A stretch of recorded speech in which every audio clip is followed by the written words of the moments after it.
Womp womp, you're gonna cry. So I kind of get why women get afraid of the whole settling down with someone shit, and a lot of them are just kind of like divesting from dating entirely because holy fucking shit, the things that men tell me casually are just kind of evil. Like I had this guy friend who I thought was really sweet and cool and wholesome, but then as time went on, guess what happened? Like one night casually after like Korean dinner with a couple beers. Well, more so them than me. But even then they were non-alcoholic, so I don't even have to mention the beers. They just said this totally fucking sober. They just were like, "Oh yeah. So I have this girl that I've been seeing for for the past 30 years. She's kind of a girlfriend. And mind you, this dude is in his 70s or so. And this girl has known him for like decades, and has loved him throughout. And he's just like, yeah, she's just a girlfriend.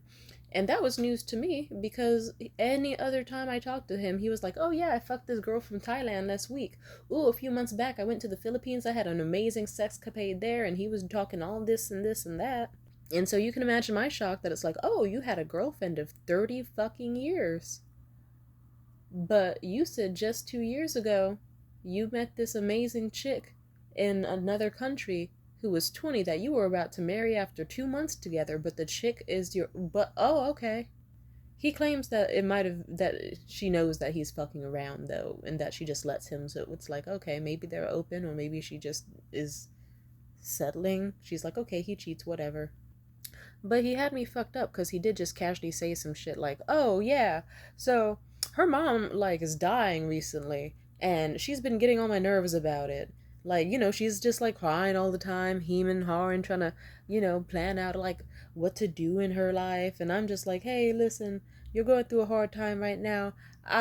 Like we should just separate. It'll be for the best because you're too emotionally unstable right now." And then she was just like, "No," like he was even mocking her with a smile. He was like, "Ooh," she was like, "No, no, no, please don't." And I said, "Yeah, but we should." And like, so like she's off doing her own thing for a bit until this wraps up. And it's like, "Oh, you're kind of evil. You're with someone for 30 fucking years." And it's like, "Oh, hey, I know your mom's dying, but you've been such a buzzkill bummer lately. Just so womp womp all the time. So sad." Like, get the fuck out of here with that fuck shit. That's your mindset to someone you've known for several decades who loves you, but he just likes her. And it's like, good fucking God, who needs like enemies when you have lovers like that? Another dude, unprovoked, because men just love to unprovoked tell me evil shit that they do to women. It's kind of disturbing. It's happened a lot. Like, a lot. I'm trying so hard not to talk about all the other 17 stories I have in my arsenal. At least 17 stories.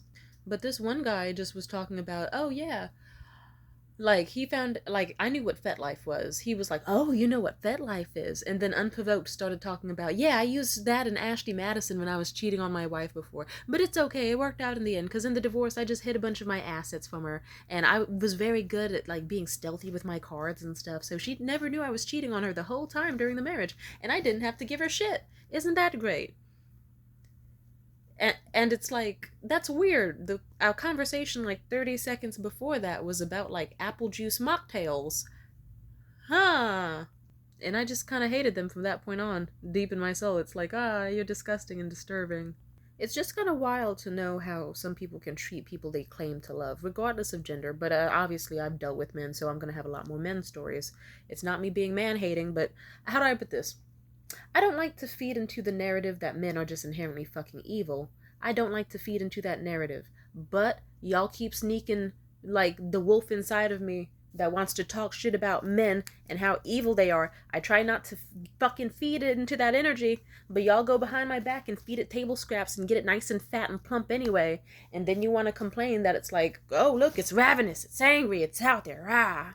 Like, I don't know if men will these same types of dudes will be like, "Oh, men get a bad rep, not all men are evil," and then they'll just casually tell you some evil shit at like fucking 5 p.m. on a Thursday for no fucking reason. And it's like, what the fuck is wrong with you? Even this one guy who I dated for a bit, which obviously was a mistake in itself. I don't know how to explain it other than two loco people in a relationship who should have not been together in the first place, but the sex was good.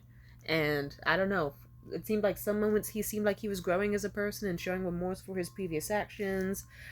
And then I remember that one day he just decided to randomly tell me, as a joke, just casually with a laugh, this very long story about like how his ex, the ex he dated before me, that he claimed to have wanted to marry and love and have kids with, but he was actively cheating on the whole fucking time he was with her. He basically was like, oh yeah, so with her, and then it's a similar story.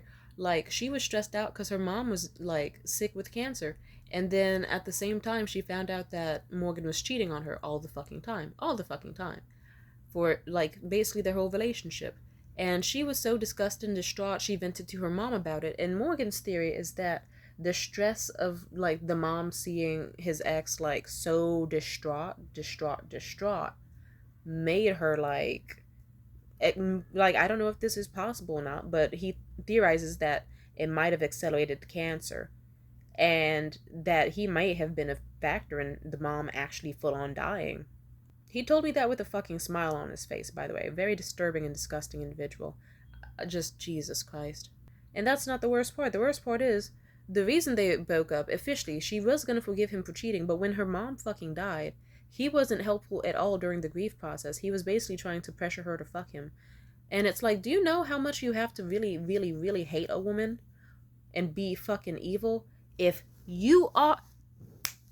Because he got back with her. She forgave him for cheating. He cheated as soon as he had the fucking opportunity, multiple times, like immediately after, while also pretending that he was a changed man.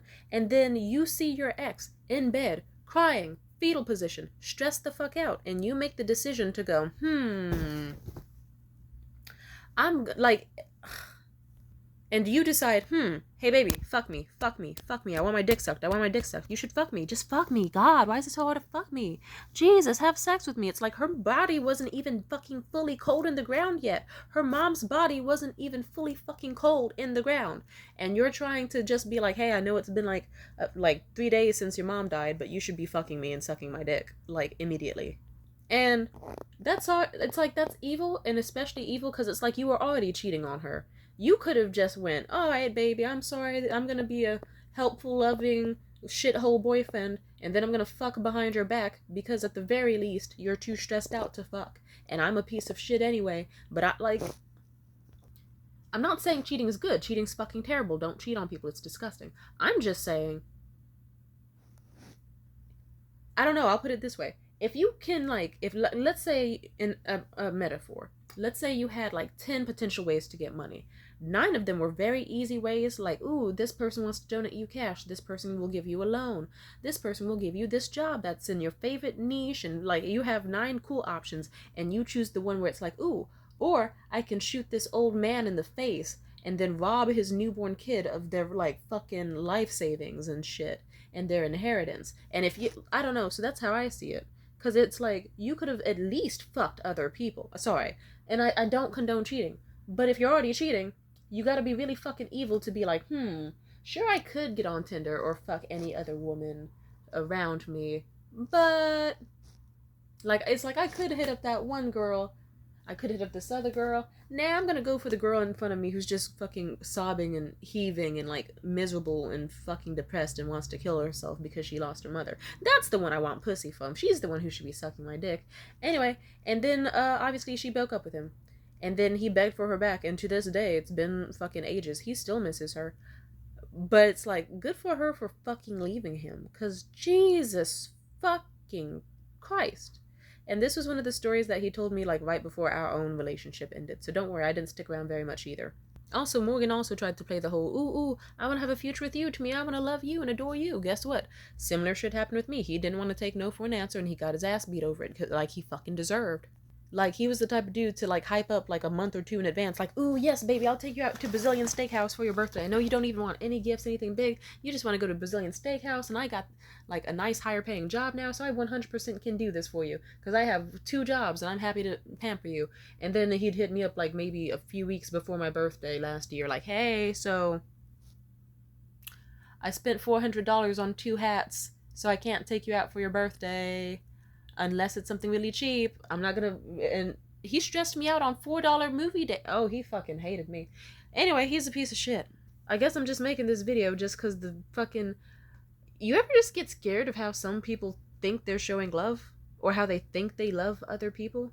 And it's like, if that's what love is, I never want that shit in my life. I see why a bunch of women are just like, you know what, I'd rather just have a whole bunch of hobbies and interests and goals completed and not like waste my time and youth stressing over a dude who doesn't care if I live or die and wants to treat me poorly. And that's the correct thing to do. That's the correct thing. Because, like, Jesus, marriage seems less and less tempting as days go on. And even the last few dates I've been on, it could be like the first date's magical, the second date, fucking nightmarish. Yeah, the Davo guy I went on a date with, the first date, wonderful, although he was a weird kisser. Terrible fucking kisser. The second date, he joked about his cousin getting sex trafficked. Let's see. The first date with Riley, fucking heavenly. The second date with Riley actually went pretty good until I woke up the next morning to his ex trying to fucking beat my ass because he wanted to lie and say that they were separated for half a year when they were only separated probably less than a fucking month. And she was a fucking nut job. But if that's how he is, I wouldn't be shocked if he drove her to that point. Men know how to do that to a woman. Even this one guy, like the first date I had with him, fucking amazing. I felt on top of the world. Second date with him, let's just say he could be on a registry for trying that. And I'm not going to go into detail. It's not as bad as it sounds. Let's just say some things were trying to be attempted in public that are not attempted in public, and he got mad at me for having to like gently, after maybe like eight fucking times, having to say, hey, put your hands down, back off, pull your pants up and shit. Oh, I don't want to talk about it. Yeah.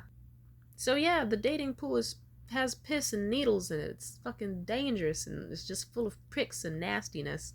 And then it kind of, just as time goes on, I'm meeting people who are like in their 40s, 50s, 70s who are just as evil as your average fucking 12-year-old on an Xbox right now, calling people slurs on the internet. It's just no emotional maturity, no forethought. They just don't care. It's actually scary how many people are just fine with being so inherently selfish and even dangerous or fucked up to people, especially women who they swear they love. If that's what love is, I am fine not having it. Like, I remember, like, even my own, my stepdad and my, birth giver, those bitches, let's just say the shit I saw between them, I was like, yeah, marriage doesn't look cool, because it's like, okay, so it's like you get to be a hardworking woman who's stressed out all the time, and then you get some dude who you're like splitting the bills with in a shitty place, but he's not helping you clean. He's not really doing shit. Like, at most he can yeah, just what the fuck. And then he will, like, after so many years of marriage and a big happy, or not happy, but a big family with them, like, he's gonna be trying to cheat on you with barely legal chicks and lying and saying that he doesn't have a kid and a wife to other people. I just, overall, the message I'm trying to say is I hate when other people ruin love and ruin other people in the pursuit of love, or they try, or like not even out of love, just out of selfishness, because they want consistent sex, they want someone who can nurture them but not nurture them back. And it's just like, I don't like takers. I think that's fucking disgusting. I like givers. I like people who treat me so well and I treat them well back, that it's just like a mutual, like, we are building each other up. We are both fantastic for each other and we bring out the best in each other. I don't know. I just hate whenever I see relationships where it's like, this person is amazing. This one is bringing all the life out of this person and sucking out their life source and making them miserable. They lost their goals, they lost their mind, they lost their sanity, they lost their reputation, all because of this awful person, you know? Just, it's fucking disturbing. Anyway, I'm focusing on my goals and my life as of now, and honestly, I am so traumatized that it's like, I don't even know if I want to plan a next date. Like, I really am not sure. I don't think I have it in me. I think I'm so drained. Like, I love socializing. I love dates. I love getting ready for them. It'd be nice to have someone to have and to hold, but Jesus fucking Christ, these niggas are so bold. God fucking damn it. Like, if you, like, I thought just like a few weeks ago that I'd be all cuddled up with Riley baking cookies and like doing this and doing that and making plans for my birthday like we were talking about, but no.